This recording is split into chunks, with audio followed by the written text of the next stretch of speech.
ওর নাম রেখেছি গোলু। ও আমাদের বাড়িতে থাকে না, সারাদিন এখানে ওখানে ঘুরে বেড়ায়। সাধারণত বিকালেই আসে, এসে দুধ দিয়ে ভাত দিই, সেটা খেয়ে আবার চলে যায়। তো আজকে সকালে কি মনে হয়েছে, বাবু এসে ঘুমিয়ে পড়েছে।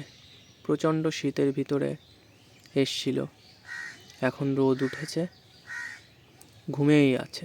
কিছু খেতে দিয়েছি।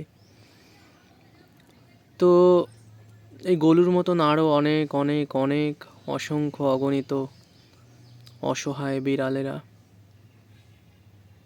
পথে ঘাটে দেখে ঘুরে বেড়ায়, ক্ষুধার্ত। মানুষের সামাজিক জীবনে সবচেয়ে বেশি কষ্ট পেয়ে মরে কিন্তু বিড়ালেরাই, না খেতে পেয়ে। কুকুর তবু এখানে ওখানে কিছু খুঁজে খেতে পারে, কিন্তু বিড়ালেরা এতটাই অসহায় যে মানুষ খেতে না দিলে এদের প্রতিদিনকার খাদ্য কিংবা আহার জোগাড় করে খাওয়ার কিন্তু এদের ক্ষমতা নেই। পরিবেশ থেকে দিন দিন এই সমস্ত অসহায় প্রাণীরা হয়তো বিলুপ্ত হয়ে যাবে মানুষেরই নির্মমতার কারণে। তো মানুষ তো এদেরকে খেতে দেওয়া তো দূরের কথা, যার বাড়িতেই যায় সে মেরে তাড়িয়ে দেয়। কিন্তু কখনো বোঝার চেষ্টা করে না যে এদের মতন অসহায় প্রাণীরা আমরা যদি আশ্রয় না দিই, আমরা যদি কিছুটা খেতে না দিই, এরা কোথায় গিয়ে বাঁচবে।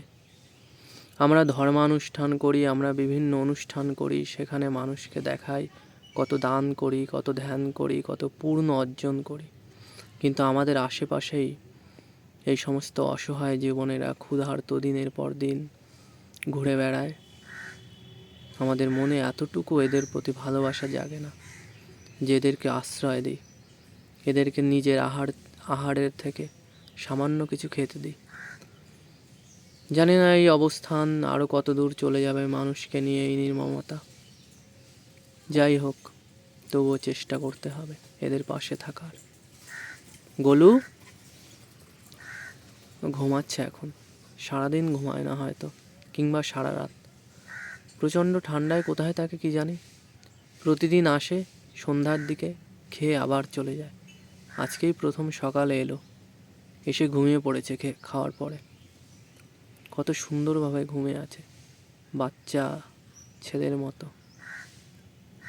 ঘুমাও শোনা তুমি।